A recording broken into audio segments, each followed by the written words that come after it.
Gydewch ni weddio. Diolch yn y ti o ddew unwaith eto am y fraint o cael dod i di ac ni yn cyflwyno'n hoedfaith ofal di ac yn galw arna ti drigarhau wrth ni ac i ddod lawr i'n plith. Tywalt yr ysbryd arno, mynd ni'n gofyn hyn o trwy enw a ceiddiant yn Harglwydd Iesu Grist. Amen. Croeso i Gwasanaeth y Pasg, Capel y Rhath, yn pregethu heno fydd y parchedig Martin Williams. Gael atgoffa ar ôl yr oedfa fod na luniaeth ysgafn yn y neuadd drws nesaf, felly croeso i bob un ymuno a ni syth ar ôl yr oedfa. Gydwch i ni ddechrau'n gwasanaeth drwy ganu emyn rhif 167. Fydd rhyfeddau'r i'r cariad yn rhagwyddoldeb pell a drefnodd yn yr arfaeth i'm etifeddiaeth well. 167 gewn ni sefyll i'w chanu.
Darlleniad o lyfr Eseia, penod 53. Eseia, penod 53.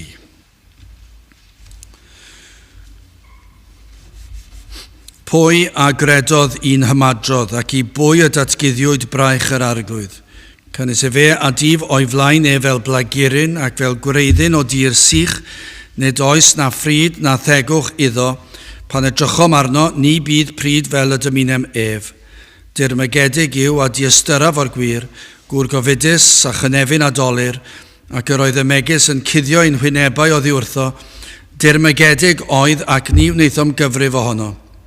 Diau e fe a gymerth ein gwendid ni, ac a ddig ein doliriau, eto ni a'i cyfrifiasom ef wedi ei feiddi, ei daro gan ddiw a'i gystuddio, ond e fe archollwyd am ein cymweddau ni, e fe addryllwyd am ein hanwireddau ni.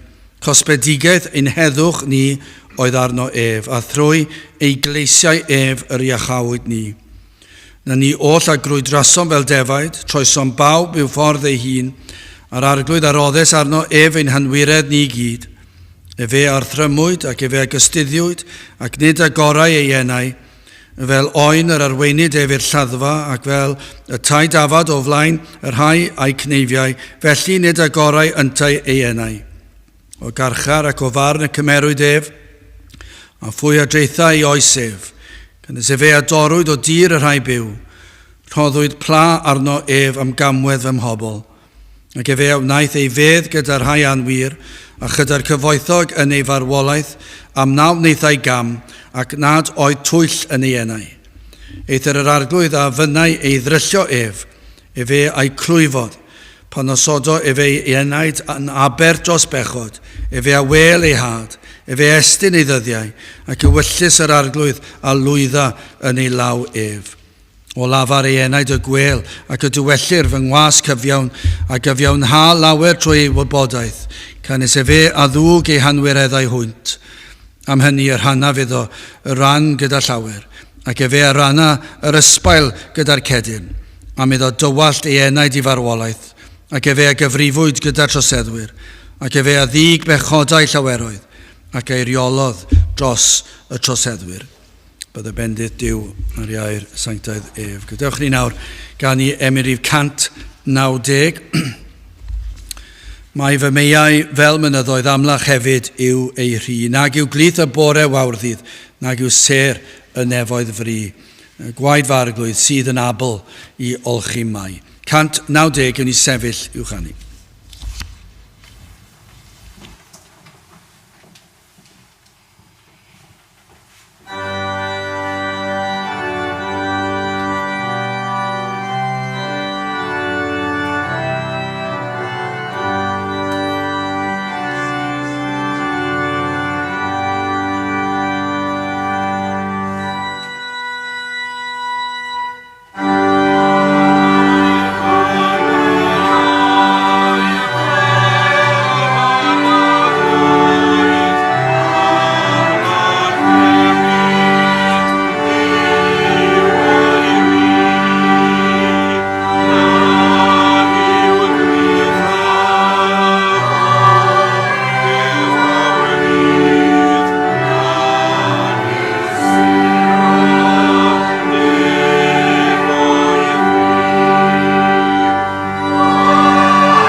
Gadewch ni droi at ein harglwydd mewn gweddi.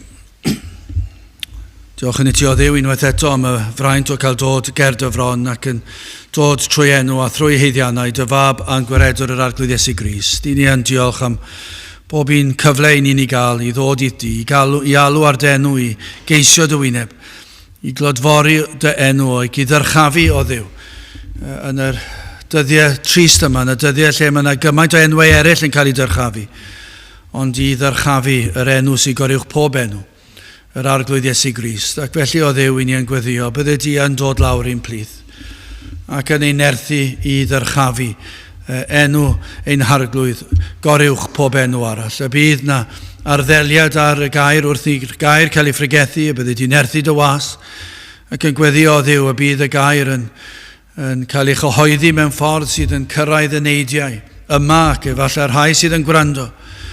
Ac hyd yn oed o Dduw yn ystod yr oedfa, y rhai sydd yn mynd heibio, y rhai sydd yn gwybod am yr oedfa ac eto heb unrhyw awydd i ddod i ti. Yn gweddio o Dduw, y bydd ysbryd ar waith mewn ffordd mor rymus, y bydd yn agor i llygaid i weld ei hangen.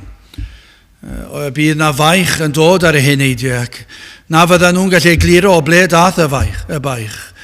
Ond o Dduw, y bydd y baich yma'n ormod iddyn nhw. Ac y bydd yn ei llethu ac yn peri iddyn nhw alw am drigaredd. Ac o Dduw, y bydde di'n ei harwain nhw. Arwain i llwybrau nhw tuag at y man hon, man arall o Dduw os yw'r efengyl yn cael ei chyhoeddi'n ffyddlon. Y bydde di yn gweithio ar y neidiau ac yn dangos iddyn nhw ble y mae'r efengyl yn cael ei chyhoeddi. Ac o Dduw, y byddant yn dod i bwyso'n llwyr ar fywyd ac ar farwolaeth ac at gyfodiad yr arglwydd Iesu Grist. O Dduw, ni'n gwybod mai dim ond ti sydd yn gallu gwneud y pethau hyn. I ni methu perswadio pobl i wneud unrhyw beth, i gredu, i ystyried hyd yn oed. I ni ddim hyd yn oed yn gallu perswadio pobl i ddod i oedfa. Ond o Dduw, ni'n gwybod yr wyt ti yn gallu gwneud yr hyn sydd yn amhosibl i ni. Yr wyt ti yn gallu agor llygaid y deillion. Yr wyt ti'n gallu peri yr rhai sydd yn farw yn ysbrydol i cael ei bywhau. Ac felly o Dduw, i ni'n galw arno ti i wneud y gwaith. Ac yn galw arno ti heno yma i bresynoli dy hun yn ein plith. Gad i ni fedru tystio ein bod yn gwybod y fod ti yma. Fod y bresenoldeb yn cynhesu'n calonau ni. Ac y byddwn ni'n gweld bod ein calonau'n llamu oddi fewn wrth i ni ystyried yr ffordd iachawdwriaeth, yr efengyl sanctaidd. Wrth i ni ystyried yr hyn a wnaeth yr arglwydd Iesu Grist yn ein lle. Gad i ni o Dduw i wybod y fod ti yn gweithio yn ein plith. Tyrda ni'n agosach at y fan honno rwy ti am i ni fod. Felly o Dduw ni'n cyflwyno'r oedfa, cyflwyno dy was i ti, cyflwyno pob un yma, diogela ni rhag yr un drwg, bendithia yr hyn oll i ni yn ei wneud, ac y mae ti fydd yn cael y mawl a'r clod. I ni'n gofyn hyn oll felly trwy enw ac heiddiant ein harglwydd Iesu Grist. Amen. Ac ydewch i ni gan i emyn rhif 360, a'i am fy meiau i dioddefodd Iesu mawr, pan ddaeth yngrym ei gariad ef o entrych nef i lawr. 360 yn ei sefyll i'w chanu. Amen.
Wel, brodyr a chwiorydd, mae'n hyfryd I fod yma yn y Tabernacle ar drothwy'r Pasg a chael cyfle unwaith eto I gofio marwolaeth ac gyfodiad ein harglwydd Iesu Grist. Toffwn I droi at Eseia 53.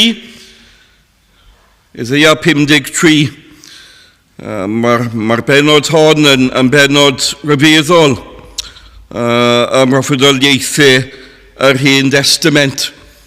Mae eisiau dweud reit ar y dachrau wrth gwrs bod y benod hon yn sôn am yr arglwydd Iesu Grist. Fe yw y gwas dioddefus. Mae'r Testament Newydd yn tystiolaethu I hynny, os chi'n cofio, yn y Testament Newydd yn yr 8 benod o actau, yr apostolion, mae Philip yn cael gorchymyn gan yr arglwydd I fynd I Gaza, ac ar y ffordd mae'n cwrdd ac a dyn gŵr o Ethiopia, einig o Ethiopia, ac mae'r gŵr yn darllen o'r benod hon. Mae'n darllen o Eseia. Ac wrth gwrs, dyw'r dyn ddim yn deall beth mae'n darllen. Dyw ddim yn deall, wel, am bwy mae'r benod yn sôn. Ac mae'r gair yn dweud yn yr 8 benod o actau. Mae'r gair yn dweud a Philip a redodd ato ac a'i clybu yn darllen y proffwyd Eseias a dywedodd, wyt ti yn deall y pethau yr wyt yn ei darllen? Ac efe a dywedodd, pa fodd y gallaf? Oddi eithir I rywun fy nghyfarlwyddo I. Ac efe a ddymunodd ar Philip ddyfod I fyny ac eistydd gydag ef. A'r lle o'r ysgwythyr oedd efe yn ei ddarllen oedd hwn, fel dafad i'r lladdfa yr arweiniwyd ef, ac fel oen gerbron ei gneifiwr yn fyd, felly nid agorodd efe I enaid. Ac wedyn, wrth gwrs, mae'r einig yn gofyn y cwestiwn, am bwy yma'r proffwyd yn dywedid hyn? Am bwy? Amdano ei hun, neu am rhywun arall? A dyma ateb Philip a agorodd I enau, ac a ddechreuodd ar yr ysgwythyr honno, hynny yw, o Eseia 53, ac a bregethodd iddo yr Iesu. Ac felly mae'n amlwg bod ni'n sôn fan hyn am yr arglwydd Iesu Grist. Mae'r proffwyd yn cael golwg ar berson a gwaith yr arglwydd Iesu Grist. Yn cael golwg ar ei ddyfodiad ef i'r byd, yn proffwydo am ei ddioddefiadau yn llaw dynion. Mae Eseia yn dweud yn y 3 adnod dirmygedig yw, a diystyraf o'r gwir, gwfidus, a chynefin adolir. Mae'n sôn am aberth iawnol yr arglwydd Iesu Grist. Dyma canol y groes, wrth gwrs, yn y 5 adnod, ond efe a'r chollwyd am ein camweddau ni, efe a ddwelliwyd am ein hanwyreddau ni, cosbedigaeth ein heddwch ni oedd arno ef, a thrwy ei gleisiau ef yr iachawyd ni. Ond mae'n sôn hefyd, nid jyst am ei ddioddefiadau a'i aberth, ond mae'n sôn am yr acgyfodiad hefyd. Os chi'n edrych wedyn ar y 10 adnod, mae'n dweud efe a wel I had, efe a estyn I ddyddiau. Ac ewellus yr arglwydd a lwydda yn ei lawef. Ac mae Eseia yn gorffen y benod trwy sôn am y bendithion sy'n dod I ni trwy aberth ef. Mae'n sôn am bechyduriaid yn cael ei gyfiawnhau trwy adnabod yr arglwydd Iesu Grist. Felly mae'r benod hon, mae'n benod cyfoethog iawn, cyfoethog dros ben, siŵr o fod y proffwydoliaeth mwyaf am yr arglwydd Iesu yn yr Hen Testament. Ond wi am hyn o am ychydig troi just ar un adnod y chweched adnod.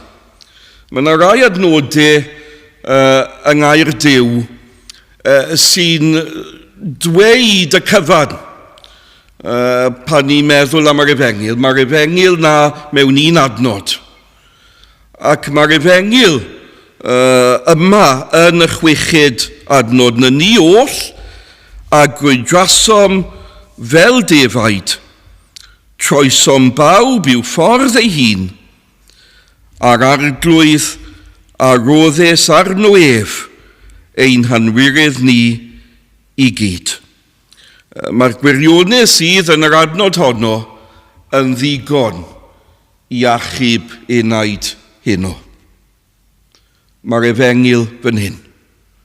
Mae'n sôn am ein cyflwr ni, mae'n sôn am ein pechod ni, mae'n sôn am ein angen ni, ac mae'n sôn am ddarpariaeth digonol yr arglwydd.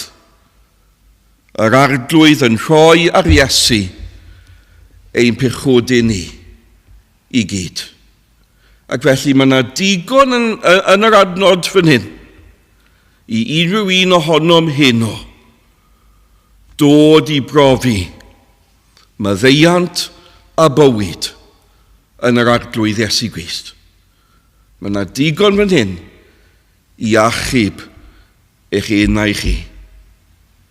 Nawr te gadewch i ni dod felly at yr adnod.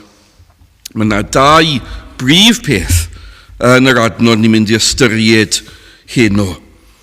Yn gyntaf, felly, ein cyflwr triennus ni. Ein cyflwr triennus ni.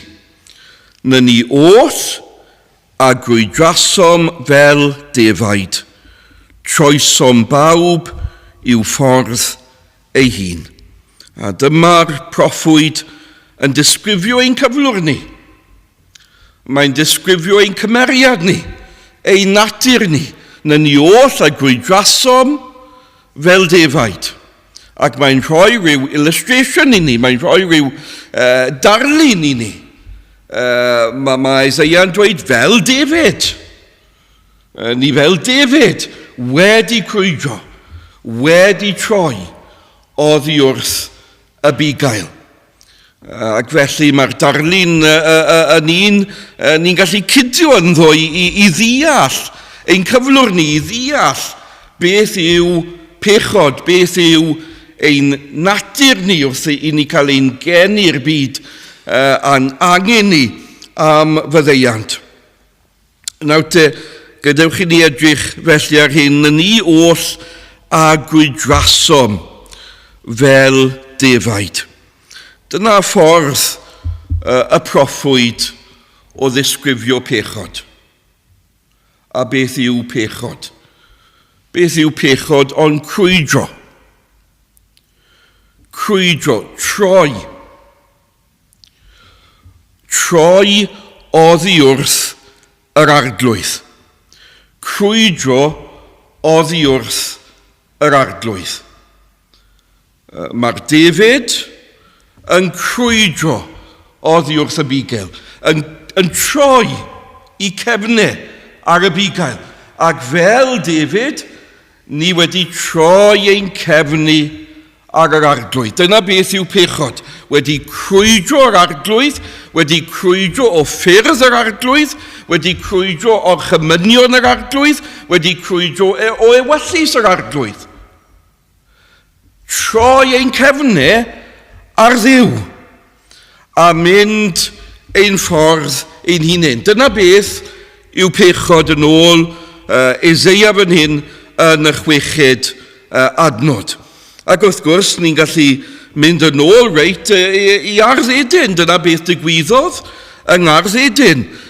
Os ni'n gweld yr hanes yn Genesis, y benod cyntaf, ar ail benod, mae Duw yn creu dyn ar ei ddelw ei hun, yn rhoi addag Efa yng Ngardd Eden, a nhw yn rhodio gyda Duw. Oedd yna perthynas perffaith rhwng nhw a Duw, a Duw a nhw yn rhodio gyda Duw. Cymundau perffaith rhyngddynt, ond wedyn, beth sy'n digwydd? Wel, yn y cwmp, mae Adda ac Efa yn penderfynu troi. Dyw wedi rhoi orchymyn, oedd y gorchymyn yn glir, a nhw yn penderfynu I droi oddi wrth y gorchymyn, I grwydro oddi wrth y gorchymyn.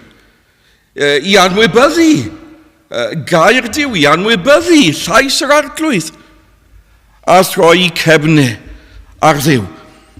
A peth nesaf ni'n darllen wrth gwrs bod Adda ac Efa yn cuddio yn yr arth. O'r blaen oedd na perthynas perffaith, nawr yn cuddio oddi wrth yr arglwydd. A beth cymerodd lle, ond crwydro, troi cefn ar yr arglwydd. A dyna cyflwr dyn ers ni. Ni'n cael ein geni mewn i'r byd, ni'n cael ein geni, ond ni ddim yn nabod Dyw. Mae'r perthynas wedi I torri. Ni'n cael ein geni fel crwydraid. Fe rai sy'n crwydro ac yn troi eu cefnau ar yr arglwydd. Ni ddim yn nabod Dyw a dim eisiau arnom ni o gwbl I adnabod Dyw. Ond gadewch I ni ystyried y crwydro yma. Dyma'n bach ymellach. Mae eisiau dweud I neu ddau o bethau am y crwydro yma, am y troi yma. Mae eisiau pwysleisio mae'r crwydro yn crwydro fwriadol. Deliberate. Oedd ddim yn ddamwen pan nath Adda ac Efa crwydro oddi wrth Dduw. Oedd rhywbeth bwriadol. Nath nhw penderfynu yn I meddwl nhw, yn I calonu nhw, yn I ewyllus nhw, I troi. Yn gwbl fwriadol, I anwybyddu llais Dyw, gair Dyw, ewyllus Dyw, gorchymyn Dyw, troi. Ac oedd e'n fwriadol wrth iddi wneud hynny. Ac mae'r ddarlun yn un wych wrth gwrs fel defaid. Wy'n cofio tua 20 mlynedd yn ôl nawr, fe esi I Landeilo oedd na trialon cwn defed y byd, cael ei cynnal yn Landeilo. A dysgus I mwy am bobl y prynawn na, nac yn unrhyw man arall. Just gwylio defed. A chi'n gweld, mae lot o bobl yn meddwl bod David just yn stupid. Ond dyn nhw ddim. Beth na sefyll allan am y David oedd hyn. Ond nhw'n styfnig. Wy'n cofio edrych ar un ddafad, reit? Ac oedd e'n benderfynol. Oedd ddim yn mynd I mewn i'r gorlan. Drian ar ein figel, collodd y dydd. Oedd e'n stampo I droed. Oedd e'n benderfynol oedd mynd I edrych ym mobman arall ond tuag at y bigael a tuag at y gorlan. Ac oedd e'n styfnig yn I wrthryfel. Yn erbyn y bigael ac yn erbyn y cyd David. A chi'n gweld yn ni oll a grwydrasom fel David. Crwydro yn fwriadol. Yn styfnig. Ni'n cael ein geni gyda'n dyrnau ceiad yn wyneb Dyw ac yn dweud na, dwi ddim yn mynd I ddilyn dy ffordd di. Dwi ddim yn mynd I rando ar dy lais di. Dwi ddim yn mynd I bethau, dwi ddim yn mynd I blygu eitha ewyllus. Wy'n mynd I wneud beth wi eisiau wneud.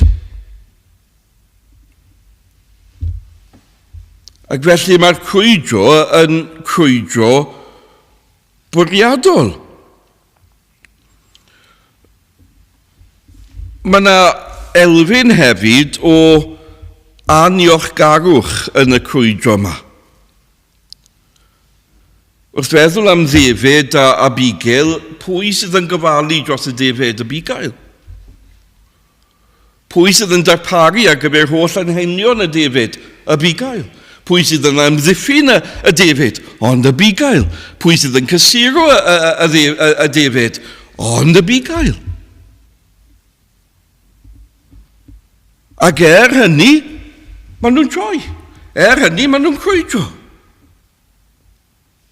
Ac mae yna aniocharwch yn y peth.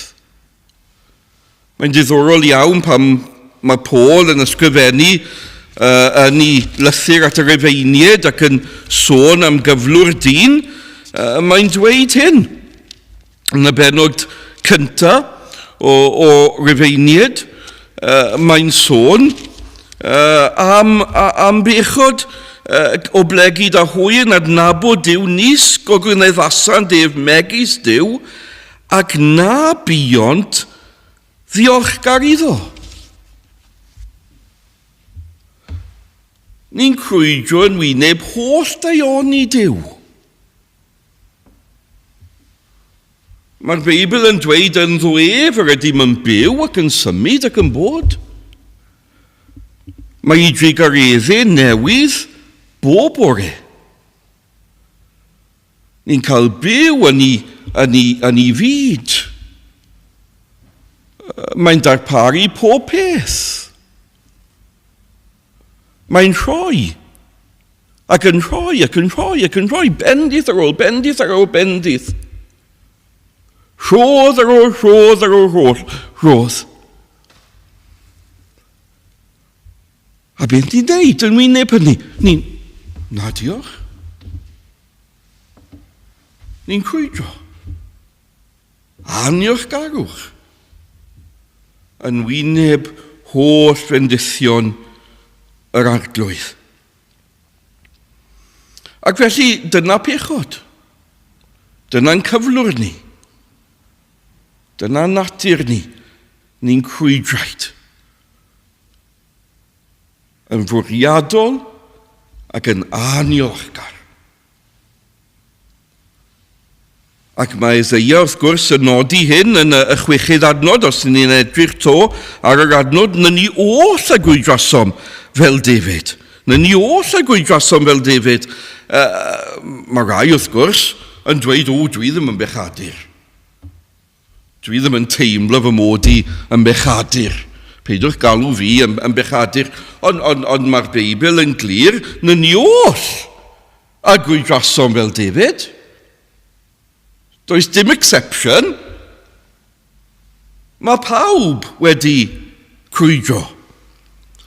Mae Paul eto yn Rifeiniaid, y 3 bennod yn pwysleisio hyn pawb a bechasant. Pawb a bechasant. Ac ydynt yn ôl am y goniant Dyw. Pawb a bechasant.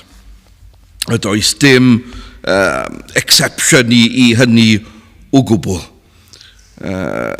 Ni gyd wedi crwydro. Ond, mae Eseia hefyd yn dweud yn y 6 adnod bod y crwydro yma yn rhywbeth unigol hefyd, na ni oll a gwydrasom fel defaid, troesom bawb i'w ffordd ei hun. I'w ffordd ei hun. Rai yn mynd fyna, rai yn mynd fan hyn, rai yn mynd man co. Pawb yn crwydro, ond mewn wahanol ffyrdd. Pawb yn troi i'w ffordd ei hun. Un yn mynd lawr llwybr gau grefydd. Un arall yn mynd I lawr llwybr pleserau'r byd. Rhai yn mynd lawr llwybr eilyn addoliaeth. Eraill yn mynd lawr llwybr arall. Ni gyd yn crwydro mewn wahanol ffyrdd. Mae yna 100,000 o eilunod gyda ni yn ein calonau ni. Ond pawb yn crwydro. Ac mae hynny yn golygu wrth nateb bod ti wedi crwydro. Mae Eseia fan hyn yn sôn amdano chi. Fel unigolion.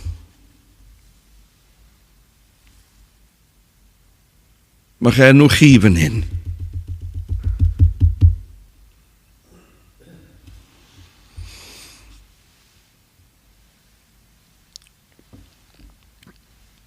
Ac wrth gwrs pan mae Dafod yn crwydro, mae'n mynd ar goll. A dyw Dafod ddim yn gallu ffeindio ei ffordd yn ôl. Wahanol i rai anifeiliaid, pan mae ci yn mynd ar goll, wel, mae'n gallu ffeindio ei ffordd yn ôl.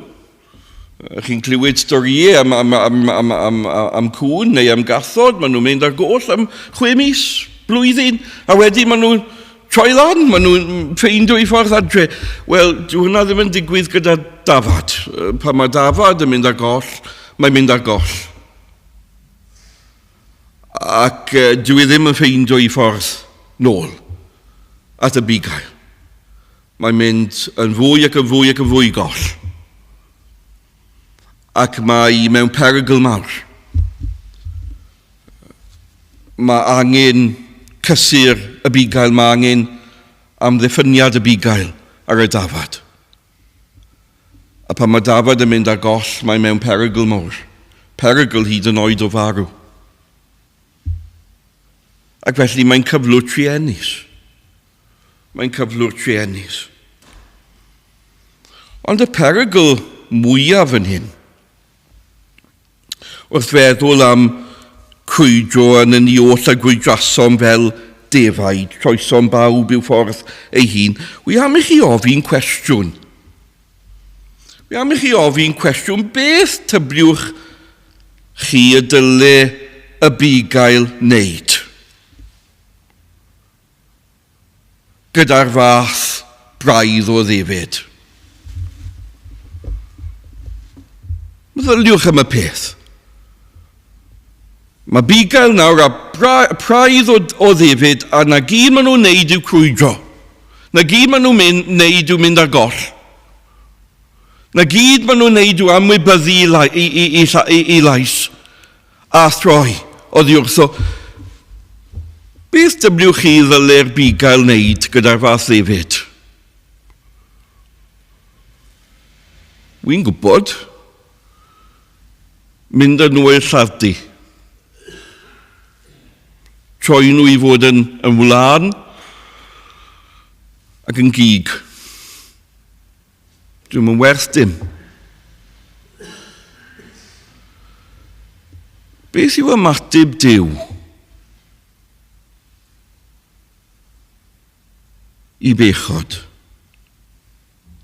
ac i'r bechadur? Beth yw heiddiant y bechadur? Beth y dybiwch chi? Yw heiddiant y pechadur. Chi'n disgwyl i Dduw jyst i ddweud, wel, sy'n ots. Sy'n ots. Defyd yw nhw, maen nhw'n crwydro, sy'n ots. A hynny yw ymateb Duw. Na, mae Duw yn sanctaidd. Os ni'n meddwl am Dduw, mae Duw yn sanctaidd, mae Duw yn gyfiawn. Dwi ddim yn gallu anwybyddu pechod, dwi ddim yn gallu anwybyddu tor cyfraith, dwi ddim yn gallu anwybyddu crwydro, mae angen delio â'r peth. Mae Duw yn gyfiawn ac mae yna ymateb gyfiawn gan Dduw i bechod. A beth yw ymateb gyfiawn Duw i bechod ac i'r bechadur, ond i farnu pechod ac i farnu y pechadur. Ac i gosbi pechod, ac i gosbi y pechadur. Bydd rhaid sefyll o flaen Duw rhyw ddydd. Mae yna canlyniad I grwydro. Y problem dyn heddi, dwi ddim yn credu hynny, dwi ddim yn barod I dderbyn hynny. Ond y gwir amdani yw hyn, mae yna canlyniad I grwydro, mae yna canlyniad I bechod, ni ddim eisiau clywed am hynny falle, ond dyma y gwir, dyma beth mae'r Beibl yn dweud. Bydd rhaid sefyll o flaen Duw rhyw ddydd, y Duw ni wedi troi oddi wrtho.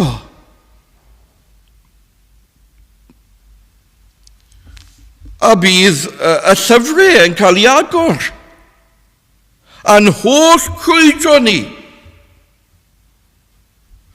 yn cael ei adrodd o flaen Duw.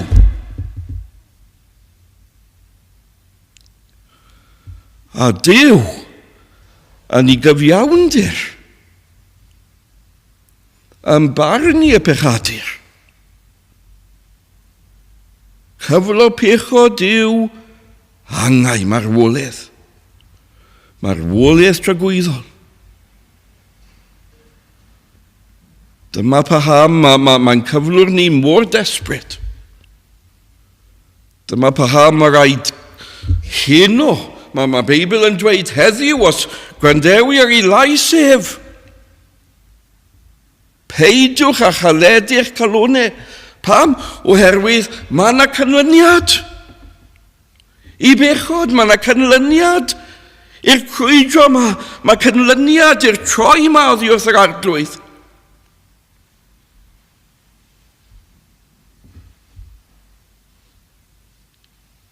Wel dyna ein cyflwr ni na ni oll a gwydrasom fel defau troesom bawb i'w ffordd ei hun. Ond yn ail heno wedyn, ni'n gweld darpariaeth grasol Duw fan hyn. Darpariaeth grasol Duw ar arglwydd. A roddes arno ef ein hanwirydd ni I gyd. Ni wedi clywed y newyddion drwg, gyfeillion. Ni wedi clywed am y crwydro, ond dyma'r newyddion da. Dyma'r newyddion da. Mae'n dachrau gyda'r gair ar arglwydd.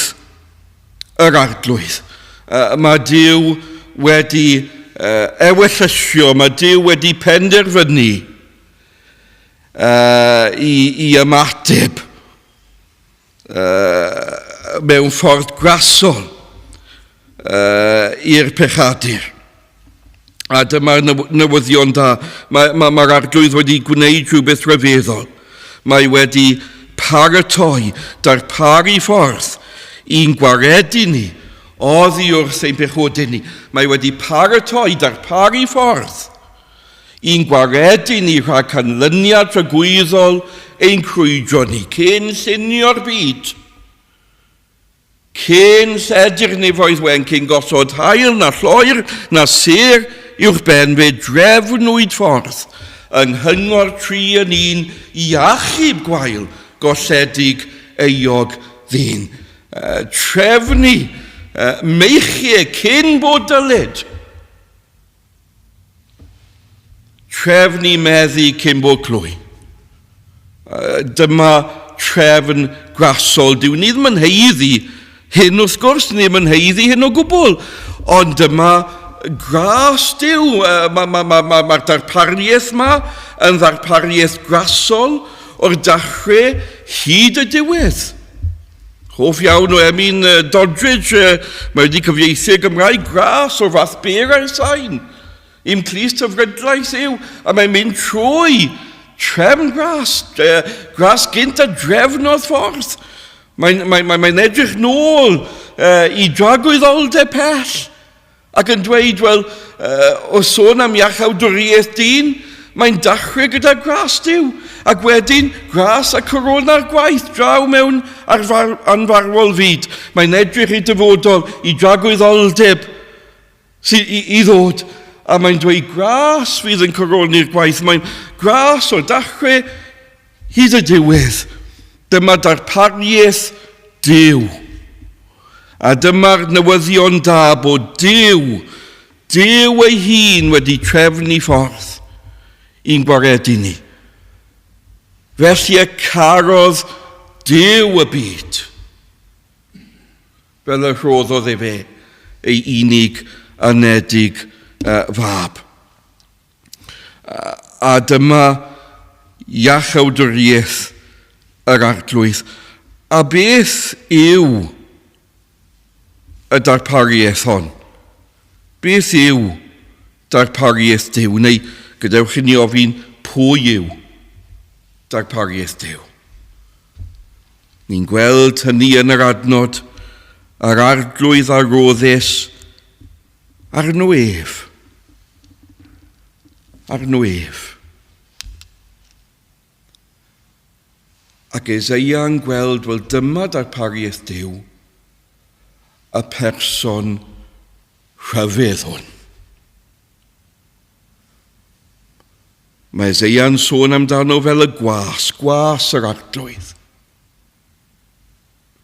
Ond pwy yw'r gwas yma? Ond ail berson y drindod. Duw y mab. Yn dod i'r byd ac yn gwisgo natur dyn. Dyma darpariaeth Duw. Dyma iachawdwriaeth yr arglwydd. Y Duw dyn, yr arglwydd Iesu Grist. Mae'n ddyn i gyd ymdeimlo yn holl gwendidau i gyd. Mae'n dduw i gario'r orsedd dros diafol cnawd a byd. Ond dyma y person rhyfedd hwn. Yr arglwydd Iesu Grist. Yw darpariaeth Duw. Siwyd allai cael fy achub heno? Siwyd allai cael fy ngwaredu? Siwyd allai cael maddeiant i'n pechodau heno? Mae eisiau edrych tuag at berson. Mae eisiau cyfleidio person heno. Mae ateb Duw mewn person. Dwi ddim mewn ritual, ond mae mewn person. Chi'n cofio Simeon? Yr arglwydd Iesu, gyda Mair a Joseph yn mynd i'r deml, a Simeon fyna, a Simeon wedi cael a ddewid gan yr arglwydd y byddai'n gweld Meseia Duw, a beth mae Simeon yn neud? Mae'n cymryd yr arglwydd Iesu, y babi bach yma, yn ei freichiau. A mae'n cofleidio yr arglwydd Iesu, mae'n edrych mewn I wyneb yr arglwydd Iesu Grist, a beth mae'n dweud? Canis fy llygyd a welsant dy iachawdwriaeth. Oedd e'n dal iachawdwriaeth yr arglwydd yn ei freichiau. Yn agos i'w galon, gyfeillion mae iachawdwriaeth Duw mewn person. Yr arglwydd Iesu Grist. I adnabod ef yn iawn. Yw bywyd llawn o hedd. Ond fe ddath i'n byd a beth digwyddodd? Wel, mae Eseia yn dweud, ar arglwydd a roddus ar nwef ein hanwiredd ni I gyd. Siwt mae'r arglwydd yn achub, siwt mae Duw yn achub pechaduriaid, siwt gall Duw achub y pechadur, siwt all Duw madde beiau. Wel, dyma'r ateb. Mae'r arglwydd a roddus ar nwef ein hanwiredd ni I gyd. Ni'n agosau wrth gwrs at y Pasg, at siwr o fod ni'n gwybod hanes y groes.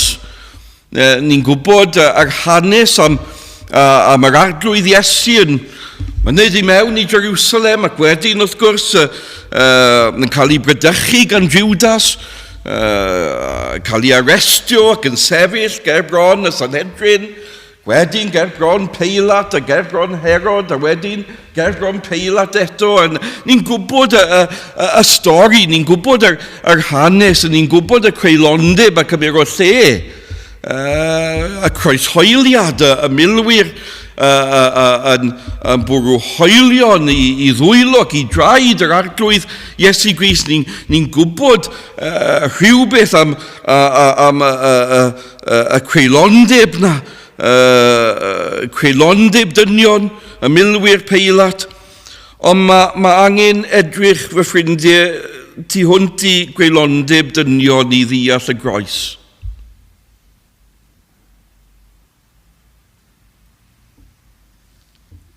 A'i creulondeb dynion yw canol y groes? Wel, na.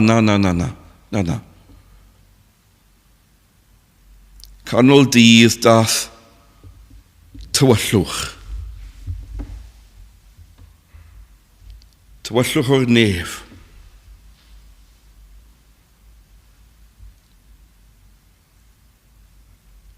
Cuddiwyd y groes mewn tywyllwch. Ac yn y tywyllwch mae Duw, y Tad, yn gwneud rhywbeth. A beth mae'r Tad yn gwneud? Mae Eseia yn dweud fan hyn, mae'n rhoddi.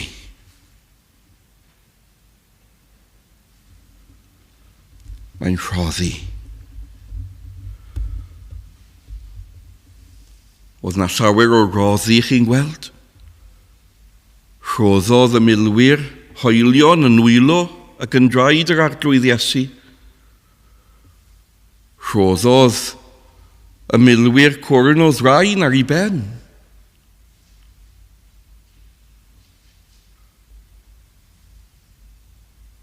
Rhoddodd y milwyr groes i'r arglwydd Iesu i gario. Ond dyma Duw nawr yn rhoddi. A beth yw'r rhodd? Beth mae'n neud? Mae'n dodi ar yr arglwydd Iesu ein pechodau ni.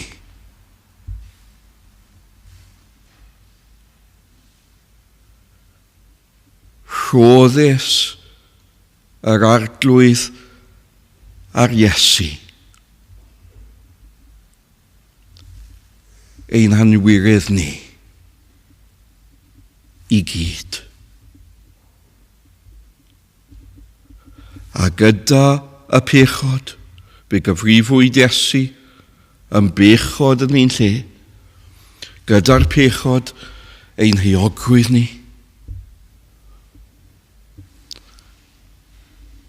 a'n barn ni, a'n condemniad ni,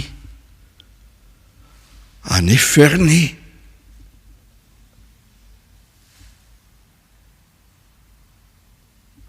Ac yn y tywyllwch ddioddefodd yr arglwydd Iesu.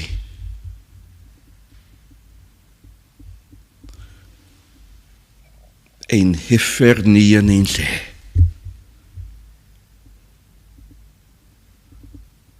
Nodwch beth mae Eseia yn dweud, mae pob gair yn bwysig, gyfeillion.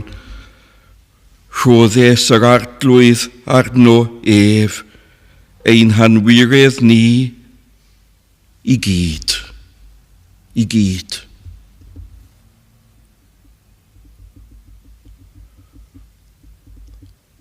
Holl anwirydd i ddefaid.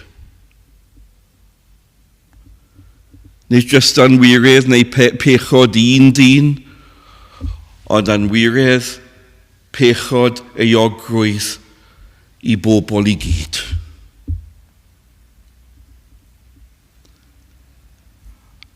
A'ch holl pechod chi. Beth yw maint pechod un diwrnod? Meddylia am heddi. Meddylia am ddo. Meddylia am pechod un wythnos. Gweithredoedd drwg, cyhiriau drwg, pethau ni'n meddwl, agwedd ein calonau ni, pethau ni'n gwybod ddylwn ni wedi wneud ond wnaethon ni ddim, pethau wnaethon ni, ni'n gwybod oedd yn erbyn gair Duw, a llawer mwy ni ddim yn gwybod am. Beth yw pechod un diwrnod, un wythnos, ond ein pechod ni i gyd. A dioddefodd gan yfed y cwpan i'r gwaelod a llefodd gorffennwyd. Does dim heb dalu. Rhoddwyd iawn nes clirio'r llyfrau'r nef yn llawn, heb ofyn dim i mi. Mae wedi wneud. Mae wedi dalu. Dyma ateb Duw. Ein cyflwr trienus ni, na ni oll a gwydrosom fel David. Chi'n sylweddoli hynny heno? Chi'n deall hynny? Chi'n teimlo hynny heno? Dyma ateb Duw. Rhoddes yr arglwydd arno ef. Un anwiredd ni i gyd. Beth yw ein ymateb ni hyn i gyd? Wel, dau beth yn gyntaf i gredu ynddo. Does dim iachawdwriaeth yn neb arall. Dim ond yn yr arglwydd Iesu. Mae fi yw'r ffordd, gwirionedd ar bywyd. Dyw neb yn dyfod at y tad ond trwy fi. Chi ddim yn mynd i ffeindio iachawdwriaeth mewn unrhyw lle arall, neu unrhyw un arall. Dyma ddarpariaeth Duw. Dyma fe, y person rhyfedd hwn. Mae eisiau troi yn ôl. Dyna beth sydd angen wneud. Troi yn ôl, a dyna beth i wedi feirwch. Troi, ni gyd wedi crwydro, wedi troi oddi wrth Dduw, ond pan ni'n edif ar rhai, ni'n troi oddi wrth ein pechod ni, a troi at yr arglwydd Iesu. Ni'n neud rhyw 180 degree turn. A ni'n pwyso felly yn drwm arno fe. Pwyso arno ef am dregarydd, ac am iachawdwriaeth, am faddeiant, am fywyd, am bob peth. Gynola, wel, diolchwch iddo. Mi'n hoff iawn o ni'n canu adeg yn adoli gwele cawsom y Meseia. A'r benod ola yn dweud, dyma gyfaill. Gyfeillion hyn o nawr, dyma gyfaill heiddi ei gari. A'i glodfori'n fwy nag un. Prynu'n bywyd, talu'n dyled, anglanhau a'i waed ei hun. Brodyr, dewch. Hyn o nawr, dewch. Llawyn hewch. Diolchwch iddo. Byth na thewch. Wel, ni'n mynd i ganu i orffen Emyn 233. 233. Y bu gael mwyn o'r nef a ddaeth i lawr i geisio ei braidd trwy'r erchill aniel mawr, i fywyd roes yn aberth yn ei lle, a'i crwydrad hwy, ddialwyd arno fe. 233.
Gynnar bydded i ras ein harglwydd Iesu Grist, a chariad Duw y Tad, a chymdeithas yr ysbryd glân, a fyddo gyda ni oll o'r awr hon, hyd yn oes oesoedd. Amen.